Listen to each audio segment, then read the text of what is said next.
গল্পের নাম ফিরে আসা চিঠি। বিকেল 4টে। রোদটা ধীরে ধীরে নরম হয়ে আসছে। নিশান বাসার ছাদে বসেছিল। কোনো কাজ নেই, মনটাও ভারী। হঠাৎ নিচ থেকে ডাক আসে, নিশান, চিঠি এসেছে। চিঠি?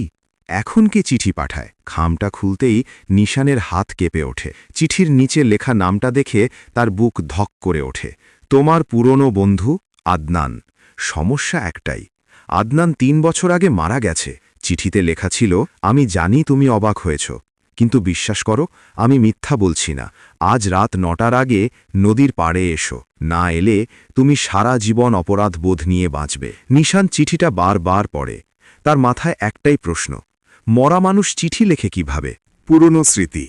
নদীর কথা মনে পড়তেই নিশানের চোখের সামনে ভেসে ওঠে সেই দিনটা। 3 বছর আগে নিশান, আদনান আর আরও 2 বন্ধু নদীতে গিয়েছিল। হাসি, মজা, ছবি সব ঠিকই ছিল, কিন্তু হঠাৎ আদনান নদীতে পড়ে যায়।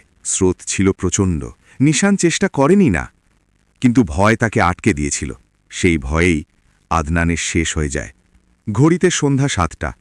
নিশানের বুক ভারী হয়ে আসে। যদি এটা মজা হয়, আর যদি সত্যি হয়?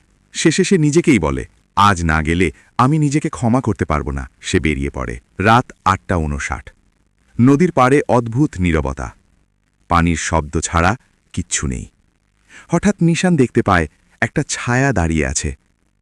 কণ্ঠস্বর ভেসে আসে, তুমি এসেছ, ভালো করেছ। নিশানের গলা শুকিয়ে যায়। আদনান? ছায়াটা ধীরে সামনে আসে। কিন্তু সেটা আদনান না, ওটা একজন বয়স্ক লোক। লোকটি বলে, আমি আদনানের বাবা। নিশান স্তব্ধ।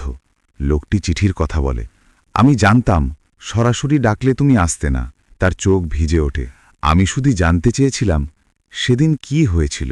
নিশান কাঁপা গলায় সব বলে ফেলে। শেষে সে বলে, আমি নিজেকে কখনো ক্ষমা করতে পারিনি। আদনানের বাবা দীর্ঘশ্বাস ফেলে বলেন, আমিও রাগ নিয়ে বেঁচেছিলাম, কিন্তু আজ বুঝলাম তুমিও শাস্তি পেয়েছ। লোকটি নদীর দিকে তাকিয়ে বলে, আদনান চাইতো তুমি সামনে এগিয়ে যাও। নিশানের চোখ দিয়ে পানি গড়িয়ে পড়ে। এই প্রথম তার বুকটা হালকা লাগে। নিশান বাড়ি ফেরে। চিঠিটা সে রেখে দেয় না, নদীতে ভাসিয়ে দেয়। মনেই মনে বলে, ভুল থেকে পালানো যায় না, কিন্তু সত্য মেনে নিলে মুক্তি পাওয়া যায়। আর এখানেই এই গল্পটিও শেষ হয়ে যায়। সাবস্ক্রাইব করে পাশে থেকো।